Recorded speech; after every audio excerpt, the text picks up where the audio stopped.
الرحمن الرحيم وما أرسلناك إلا رحمة للعالمين آمنت بالله صدق الله العظيم وصدق رسوله النبي الأمين الكريم ونحن على ذلك لمن الشاهدين والشاكرين والحمد لله رب العالمين. آئیے سب سے پہلے بارگاہ رسالت و آل رسالت میں محبت و عقیدت کے ساتھ بآواز بلند درود پاک کا نذرانہ پیش کریں. اللہم صلی علی سیدنا نبینا مولانا محمد وعلی آل محمد وبارک وسلم علیہ. صلاة وسلام عليك يا رسول الله صلى الله عليه وسلم. وہ ہر عالم کی رحمت ہے، کسی عالم میں رہ جاتے ہیں، یہ ان کی مہربانی کی عالم پسند آیا. وہ ہر عالم کی رحمت ہے، وہ ہر عالم میں رہتے ہیں، بفیض رحمت للعالمین و رحمت ہی رحمت ہے. محمد ہے متاع عالم ایجاد سے پیارا، زن و فرزند سے ماں باپ سے پیارا. کہ محمد سے وفا تونے تو ہم تیرے ہیں، یہ جہاں چیز ہے کیا لوح قلم تیرے ہیں. اللہ رب العزت قرآن مقدسہ میں اعلان فرماتا ہے وما ارسلناک الا رحمۃ للعالمین. اے رسول گرامی وقار صلی اللہ علیہ وسلم، ہم نے آپ کو اقوام عالم کے لیے رحمت بنا کر کے بھیجا. سرکار کی آمد سے پہلے عرب کے حالات کیا تھے، اور خاص جس شہر مکہ میں اللہ کے نبی تشریف لائے اس مکہ معظمہ کے حالات کتنے بدتر تھے. اولادیں تب بھی لوگوں کے یہاں پیدا ہوتی تھی، اولادیں اب بھی لوگوں کے یہاں پیدا ہوتی ہیں، بیٹے تب بھی لوگوں کے یہاں پیدا ہوتے تھے، بیٹیاں تب بھی لوگوں کے یہاں پیدا ہوتی تھی، بیٹے اب بھی دنیا میں پیدا ہوتے ہیں اور بیٹیاں بھی پیدا ہوتی ہیں. لیکن نبی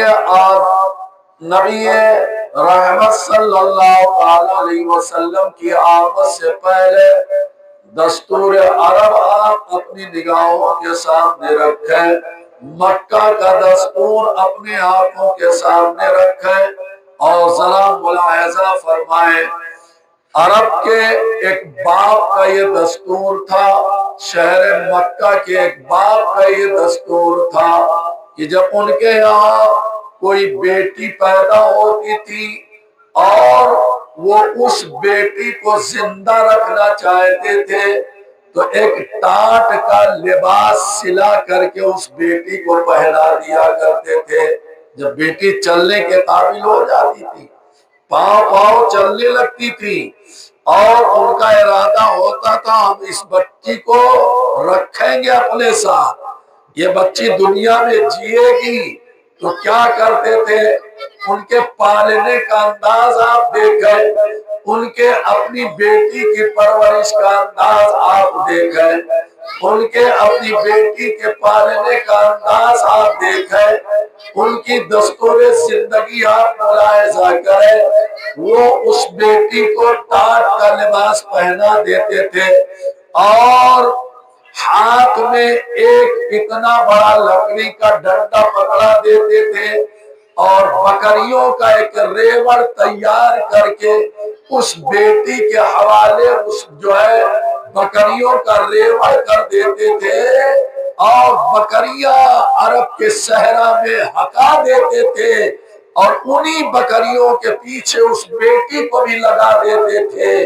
کبھی کبھی پانی پہنچا دیا کرتے تھے، کبھی کبھی کھانا پہنچا دیا کرتے تھے، حتیٰ کہ اس بیٹے کے ناخن بڑھ کر کے میرے پیارے دوستو جانوروں کی طرح ہو جاتے تھے، بال بڑھ کر کے کندھوں پر آ جاتے تھے، عرب کی ریت اس بچی کے بالوں میں جو ہے لپٹ جاتی تھی، بال اس کے لکڑی سے بھی زیادہ ٹائٹ ہو جاتے تھے، چہرہ کالا ہو جاتا تھا، ٹاٹ کے لباس میں نہانے کی نوجہ سے ٹاٹ کے لباس میں جو ہے چیلر پڑ جایا کرتے تھے، اس بچی کی چمڑی کالی ہو جاتی تھی، بچی کی چمڑی جگہ جگہ سے خوردری ہو جاتی تھی۔ میرے پیارے دوستوں ان کا یہ دستور تھا۔ اب اس بچی کی عمر جب جو ہے بلوغت کو وہ بچی پہنچ جایا کرتی تھی تو اسے واپس گھر لاتے تھے۔ یہ ان کو اس بچی کے ساتھ ان کا دستور ہوتا تھا، ان کا سیوا ہوتا تھا، ان کا طریقہ ہوتا تھا جسے وہ رکھنا چاہتے تھے، اپنے ساتھ رکھنا چاہتے تھے۔ اور سنو، جس بچی کو وہ زندہ اپنے ساتھ نہیں رکھنا چاہتے تھے، اسے پالنا نہیں چاہتے تھے، تو معلوم ہے آپ کو اس بچی کے پیدا ہوتے ہی اسے زندہ درگور کر دیا کرتے تھے۔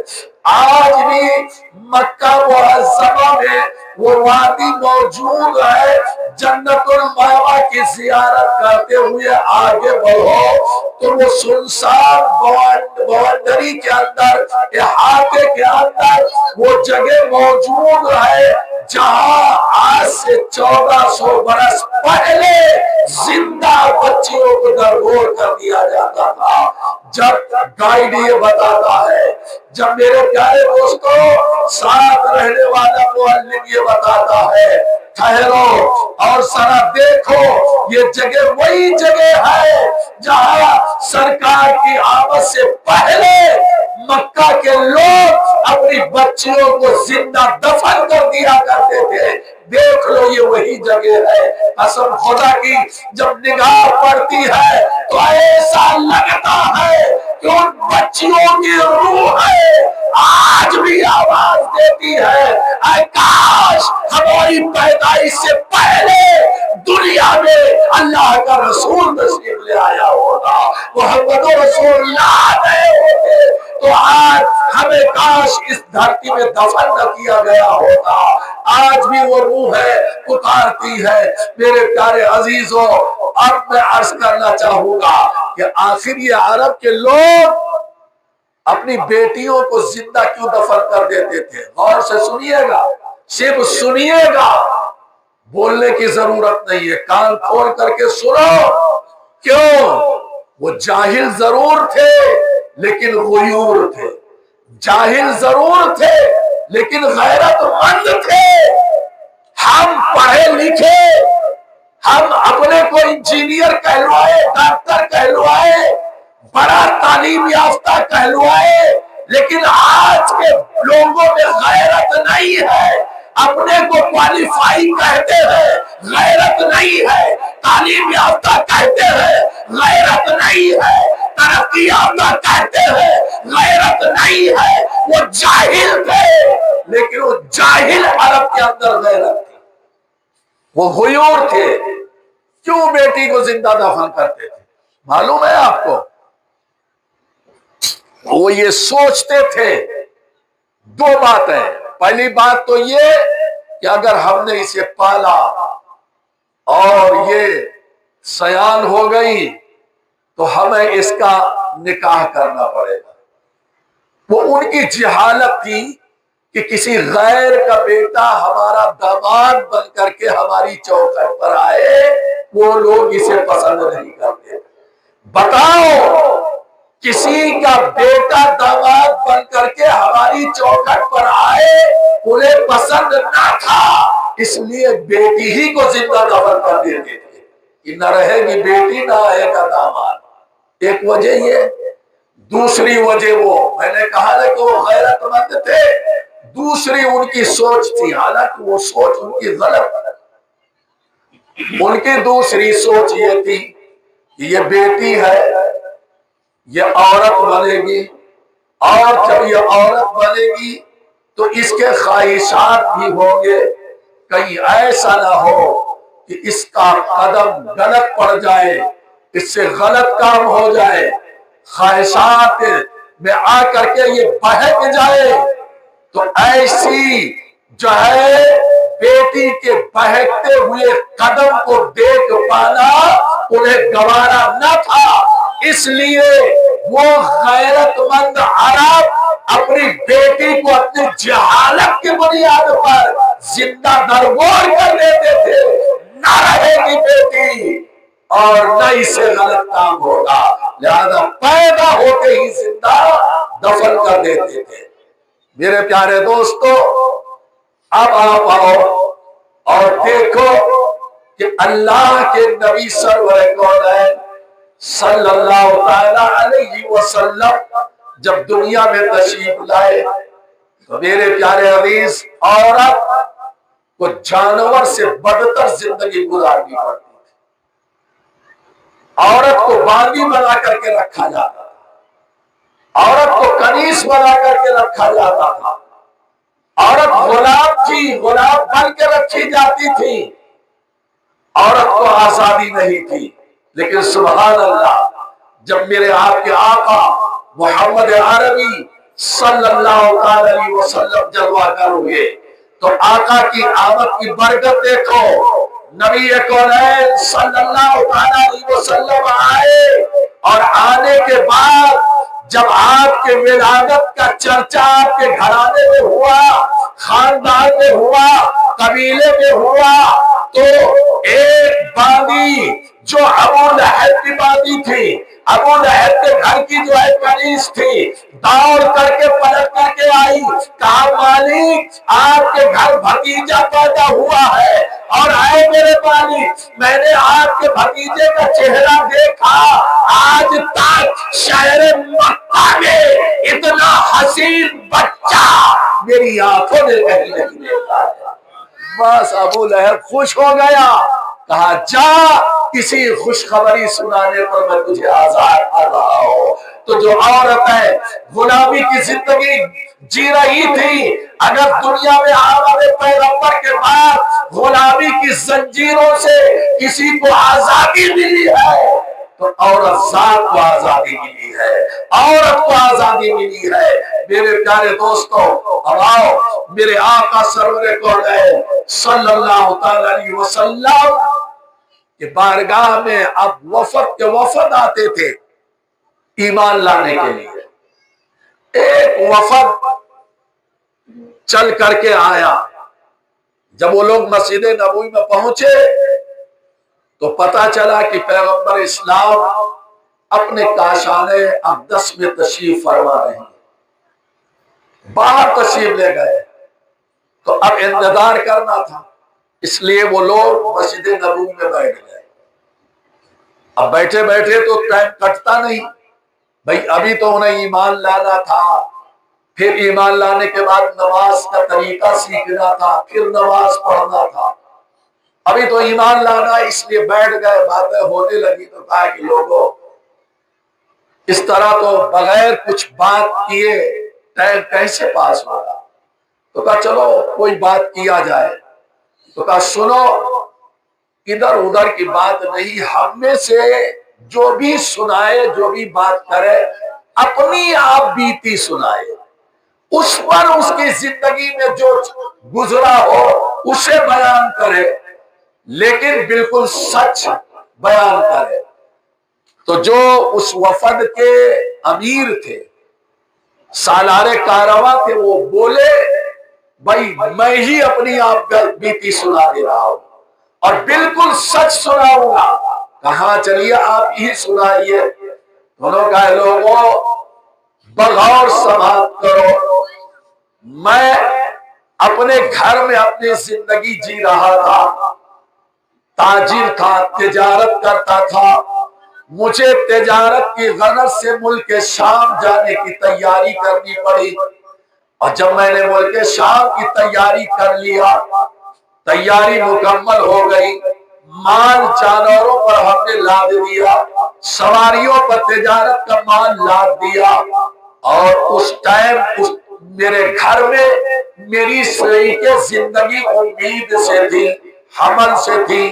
میں شریک زندگی کو آواز دے کر اپنے قریب بلایا، اور بلانے کے بعد میں نے کہا شریک زندگی تم حمل سے ہو، امید سے ہو، میں تمہیں یہ وصیت کر کے جا رہا ہوں 3 سال کے بعد میری واپسی ہوگی ملک شام سے، وہاں جاؤں گا، مال بیچوں گا، مال خریدوں گا، پھر بیچوں گا، پھر خریدوں گا، جب کافی منافع کما لوں گا پھر وہاں سے مکہ کے لیے مال لے کر کے آؤں گا۔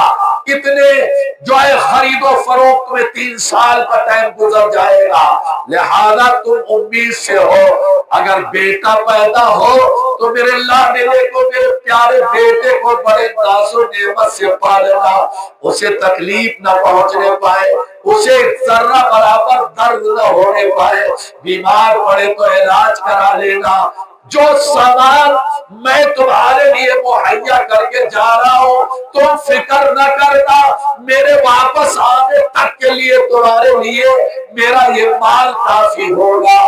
لیکن سنو، اگر بیٹی پیدا ہو تو پیدا ہوتے ہی میرا اتنا بڑا آنگن ہے، تم اس بیٹی کو اسی آنگن میں زندہ دفن کر دینا۔ میرے عزیزوں، ایک باپ کی دنیا میں آنے والی بچی کے لیے یہ وصیت ہے۔ میرے پیارے عزیز، وہاں ایک اور جہالت تھی، اس سے بھی سنتے چلو۔ بیٹیوں کو تو زندہ درگور کر ہی دیتے تھے، اگر بیٹا پیدا ہو اور پیدا ہوتے ہی مر جائے تو اسے دفن نہیں کرتے تھے، کپڑا نہیں دیتے تھے، دفن بھی نہیں کرتے تھے۔ کپڑا دینے کو کون کہے؟ جانوروں کے مرے ہوئے بچے کی طرح اسے صحرا میں پھینک دیتے تھے، جسے درندے اور جو ہے پرندے کھا جاتے تھے۔ میرے پیارے دوستو، گویا ان کی اولاد اگر بیٹا ہے اور زندہ ہے تو اس سے محبت ہے، مرا بیٹا پیدا ہوا ہے تو مرے ہوئے جانور کی حیثیت وہی رکھتا تھا۔ میرے پیارے عزیز، اب انہوں نے وصیت کیا، تاکید کیا، کر کے نکل گئے۔ اب آپ دیکھیں، یہاں پیدا ہونے والی اولاد میں بیٹی پیدا ہوتی ہے۔ کیا پیدا ہوئی؟ بیٹی، لیکن ماں ہے، گلا دبایا نہ جا سکا، بیٹی کو زندہ درگور کیا نہ جا سکا، کہا جو ہوگا میں برداشت کر لوں گی، جواب دے لوں گی، لیکن اپنے ان ہاتھوں سے اپنی اس چاند جیسی، گڑیا جیسی بیٹی کا گلا کیسے دباؤں، اس کے لیے آنگن میں کھڈا کیسے کھودوں، اسے اپنے ہاتھوں سے کھڈے میں ڈال کر کے اوپر مٹی کیسے ڈالوں۔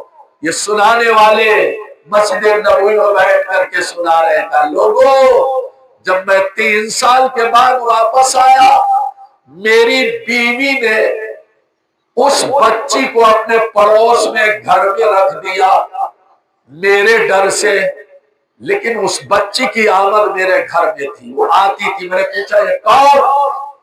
کیا تیرے شکم سے دنیا میں تولد ہوا تھا؟ کہا مرا ہوا بیٹا پیدا ہوا تو صحرا میں ڈالا دیا تھا۔ اب کہتے ہیں چند دن کے بعد وہ بیٹی کا آنا جانا زیادہ ہوا، انہیں میری بیوی نے تو بتا دیا تھا یہ پڑوسن کی بیٹی ہے، آپ نہیں تھے، میں تنہا تھی، تنہا زندگی گزارنا